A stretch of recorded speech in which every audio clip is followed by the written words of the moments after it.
Hey, True Believers, Chris Mack coming at you today with Star Trek Issue 8. This is the next part in the prelude to the Day of Blood, and I loved this issue. I haven't read everything leading up to this, so if you guys are curious, you can pause that and check it out at your review. Here's everyone that's working on the book. This is Colin Kelly and Jackson Lanzig writers, artist Mike Feehan, that glare is driving me nuts, colorist Lee Lurridge, letters Clayton Cowles, and then there's everyone else working on the book through IDW Publishing. From what I understand with this series, Sisko has come back from the Prophets and is now a starship captain again. And I think Data has come on to watch him to make sure that he's serving the interests of the Federation and not just the Prophets. Beverly Crusher's part of this team, and I think the helmsman is Tom Paris. It is weird, and I love it. But here, what we're getting into now, what I like about this particular issue leading into the Day of Blood is if you haven't read the first 7 issues of this series, which I'm really thinking about going back and doing, if you watch Deep Space Nine, then you're going to be, for the most part, okay, and read TNG. So we got this crew on Cardassia Prime, and they're just sort of they're looking for the orbs. Apparently the Cardassians, after the Cardassian War, stole the orbs of the Prophets, and I believe Sisko's second in command is Bajoran, as you can see here.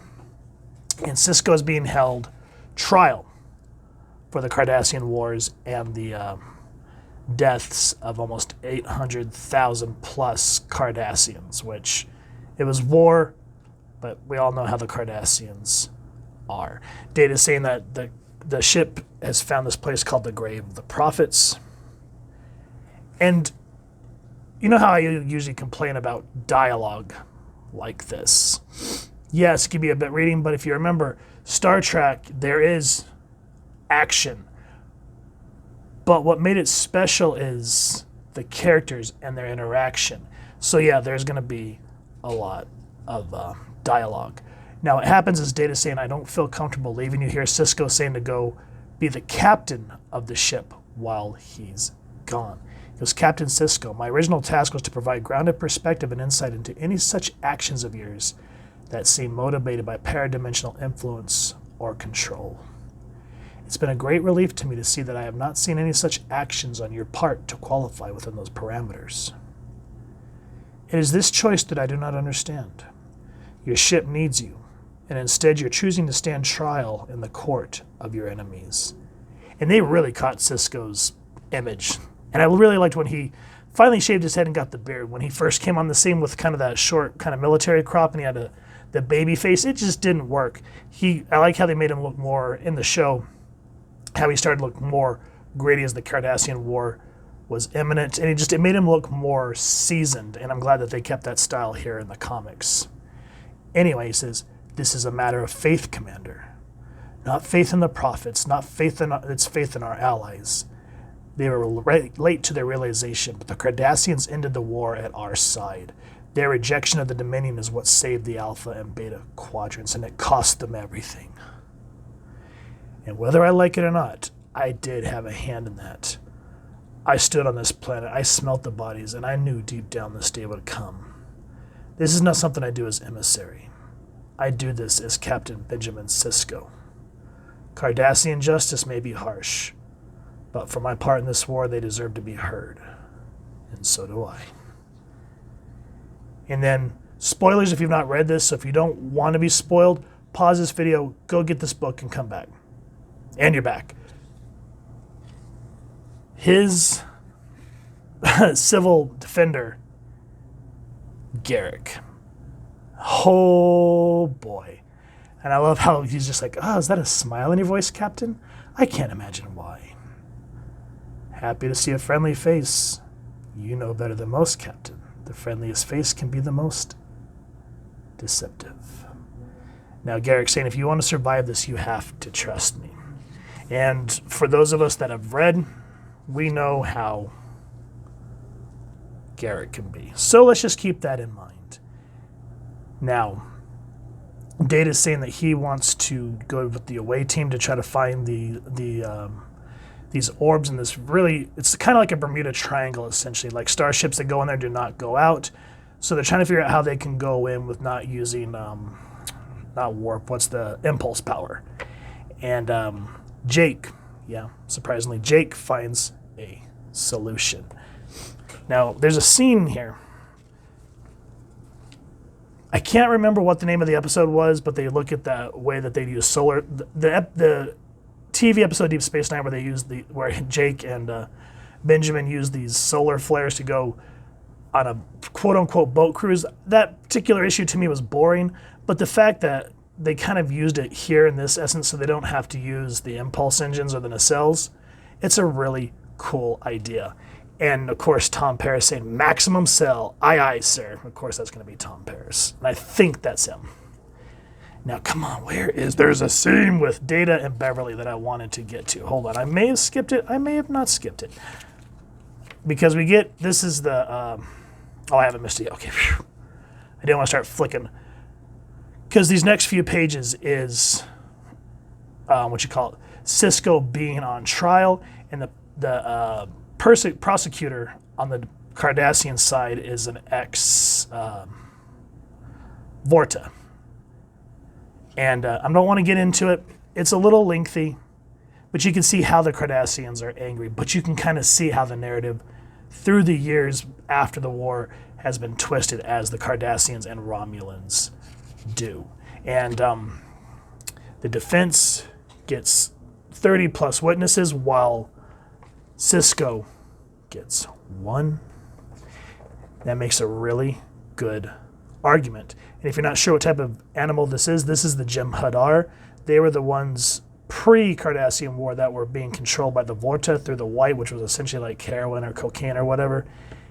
And his argument is really strong, very passionate, and should have moved the jury, but because of bias and prejudice, which was always a theme that I enjoyed, how Star Trek was able to take real-life themes and then make them into a story without feeling like they're beating you over the head, and made for good storytelling and TV, and the same applies here. Now, going back to what I was trying to say is Data says, "I'm going to go with the away team." And the Bajoran, I can't remember his name, says that you're not doing it, because we'll be able to do no such thing without a measure of risk. I will lead the away team. And Beverly goes, "Respectfully, Data, he's right. You're the last captain we've got. Your place is on the bridge. I cannot do my job effectively if I'm worried about my crew, Doctor. You've got it backward, Data." And she just deadpan looks at him and she says, "Or do you think Jean-Luc never worried about you?" That just sent chills down my spine and really kind of gave Data a new perspective, because in this universe, he's able to use his emotion chip when needed. And there's some reading here that kind of got on my nerves, but what happens is it's a dialogue between Data and Spot, and him talking about his emotion chip from, I think, Lore, I think is where he got it from. But anyway, he goes, "I know you're not sorry, and yet I love you anyway. Emotions are a curious thing. Now eat your dinner. I'm needed on the bridge." He goes, "In your enthusiasm, you've activated the personal log recording device. This was unhelpful of you." And so you have to laugh. And if I'm not mistaken, when they get into this Bermuda Triangle where these Cardassians steal relics, etc., so forth, I think that's supposed to be Deep Space Nine. So that's sort of kind of like a, whoa, that poor thing just does not look the way it was at the end of the series. And then, of course, we get introduced to the those who walk the red path, which is what's leading into the Day of Blood.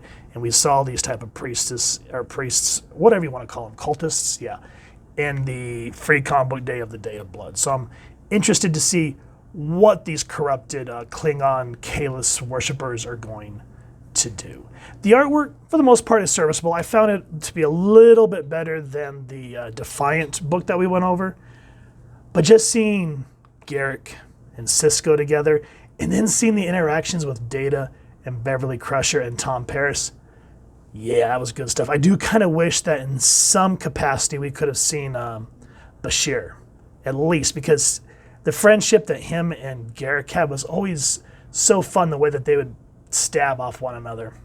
O'Brien would be cool too, whatever. So yeah, these two series right now, Defiant and Star Trek, yes, there's a lot of fan service. You know what? I'm 40. I don't care. I love it. I love seeing these characters and expounding on stuff that we watched when we were young and kind of seeing where it's taken off years later. So I'm excited to see what's going to be happening with Cisco. I'm excited to see how Data's going to be in this capacity as captain with Beverly Crusher right alongside him and Tom Paris back at the helm. Good stuff. Hopefully we'll see, the Voyager's captain, Janeway. I was like, oh my God, what is her name? It'd be cool to see Janeway again and all that stuff. So we'll just see what the Day of Blood comes to bring. So if you guys have enjoyed what you've seen, please first and foremost support your local comic shop or wherever it is you like to get your comics and action figures and grab yourself a copy. And if you've enjoyed this review, we really would appreciate if you take a moment to like, share, and subscribe. Helps the club channel more than you could possibly know. And if you won't mind hitting that fancy little Bajoran bell next to subscribe, that way we can upload content, you guys will get notified. Come to the channel, and we love talking with you all and hearing your thoughts and feedback down in the comments below or on our social media pages, which I'll make sure to leave links down in the description. So with all that said, true believers, I hope you all live long and prosper.